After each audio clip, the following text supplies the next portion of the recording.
Hi friends, శ్రావణ మాసం ఈరోజు 3వ శుక్రవారం వరలక్ష్మి వ్రతం ఎంతమంది చేసుకుంటున్నారో నాకైతే కామెంట్ బాక్స్లో తెలియజేయండి. వరలక్ష్మి వ్రతం రోజు నేను ఒక మంచి వీడియో అయితే మీకు పోస్ట్ చేస్తున్నాను, తప్పకుండా పూర్తిగా చూడండి. ఈ టెంపుల్ వచ్చేసరికి శ్రీ దుర్గా పరమేశ్వరి అమ్మవారి టెంపుల్ అనమాట, కేటిల్. సో ఇక్కడైతే నైట్ అయితే మేము రీచ్ అయ్యాము. ఇక్కడ నాటక ప్రదర్శన అయితే జరుగుతూ ఉందన్నమాట. ఇది వచ్చేసరికి మన భాషలో కాదనమాట, వీళ్ళ భాషలో ఉంటుంది, కర్ణాటకలో అనమాట. సో మీరైతే భాషను కాదు, దాంట్లో ఉన్న భావాన్ని అర్థం చేసుకొని పూర్తిగా వీడియో చూడండి. అమ్మవారి యొక్క కథ.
ನನ್ನ ನಿರೀಕ್ಷೆ ಬೇರೆ ಇತ್ತು.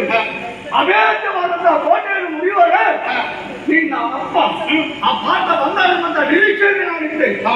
ಬಂದದ್ದು ನೀನು ಅಭಿಮಾನಿಸುವವರ. ನಾನು ನಿನ್ನನ್ನು ಬಿಟ್ಟದ್ಯಾಕೆ ಗೊತ್ತಾ? ಯಾಕೆ ಎಲ್ಲಿಯಾದ್ರೂ ನಾನು ಕೊಂದ್ರೆ ನನಗೆ ಶಿಶು ಹತ್ಯೆ ಎಂಬಂತ ಪಾಠ ಅಂಟುತ್ತದೆ. ಹಾಗಾಗಿ ಶಿಶು ಹತ್ಯೆಗೆ ಅಂಜಿದಂತ ನಾನು ನಿನ್ನನ್ನು ಕೊಲ್ಲದೆ ಬಿಟ್ಟಿದ್ದೇನೆ.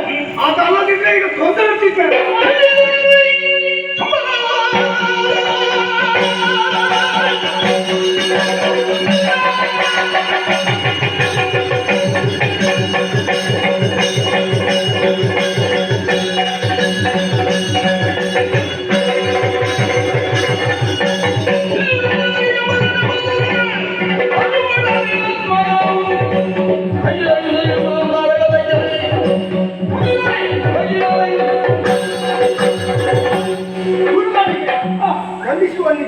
ನನಗೀಗ ಅನ್ನಿಸುದು ಈಗ ನಾನು ತುಂಬ ನೀರು ಅಂತ ನನಗೆ ಗೊತ್ತಾಗ್ತದೆ. ಯಾಕೆ ಆಲೋಚನೆ ನೀನಂತಹ ಬರೀ ಆಡುವುದು ಹೌದಾ? ಹೌದು. ಹಾಗೆ ಮಾತನಾಡುವಂತಹ ಅಭ್ಯಾಸ ಚೆನ್ನಾಗಿ ನಾವು ಬ್ರಾಹ್ಮಣ ಮಾತಿನಿಂದ ಒಬ್ಬರ ತೋರಿಸಬಹುದು ಎಂಬುದಾಗಿ ಈಗ ಅರ್ಥವಾಯಿತು.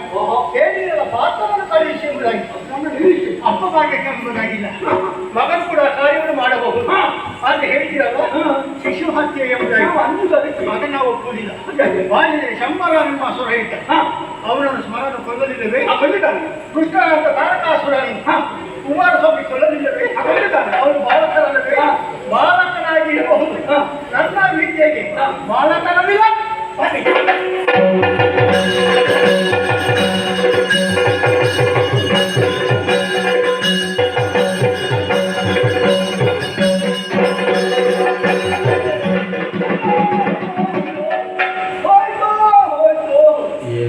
ನನ್ನ ಹೆಬ್ಬೆಟ್ಟು ಹೋಯ್ತು. ಅಯ್ಯೋ ಎಂಥ ಬೆಟ್ಟು. ಹೋಗಲಿಲ್ಲ, ಸ್ವಲ್ಪ ಜಾಸ್ತಿ ಆದದ್ದು ಮಾತ್ರ. ಯಾಕಾಯ್ತು?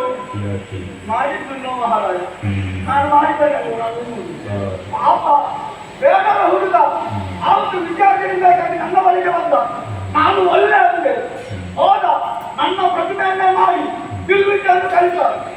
ಈ ಅರ್ಜುನನಿಗೆ ನನ್ನ ಪರಮ ಶಿಷ್ಯ ಇದ್ದಲ್ಲ, ಅವನಿಗೆ ಬೇಕಾಗಿ ಆತನ ಹೆಸರನ್ನೇ ನಾನು ಗುರುದಕ್ಷಿಣೆಗೆ ಬಂದಿದೆ. ನೋಡಿ, ಅಲ್ಲಿ ಹೆಸರನ್ನು ನಾನು ಬೇಕಾದ. ಈಗ ನನ್ನ ಹೆಸರಿಗೆ ಗೊತ್ತಾಯ್ತು. ಹೊತ್ತು ಬಿಟ್ಟ ಸುತ್ತಾಡ್ಬೇಕು. ಕರ್ಣ ಕರ್ಣ ಕರ್ಣ ಬೇರೆ ನೋಡು, ಹೊತ್ತು ಬಿಟ್ಟಾಯ್ತು. ಮತ್ತೆ ನಾವು ಬ್ರಾಹ್ಮಣರು, ಇಷ್ಟೇ ಪೂರೈಸಬೇಕು. ಹಾಗಾಗಿ ನಾನು ಆತನಿಗೆ ಹೋಗ್ತೇನೆ, ಯುದ್ಧ ಮುಂದುವರಿಬೇಕು. ನಾನು ಇಲ್ಲ ಅಂತ ಯಾರಿಗೂ ಗೊತ್ತಾಗ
వచ్చి యుద్ధం చేస్తారు, కానీ లాస్ట్కు అమ్మవారు ఒక్కరే సంహరిస్తారనమాట ఈ కథలోని సారాంశము.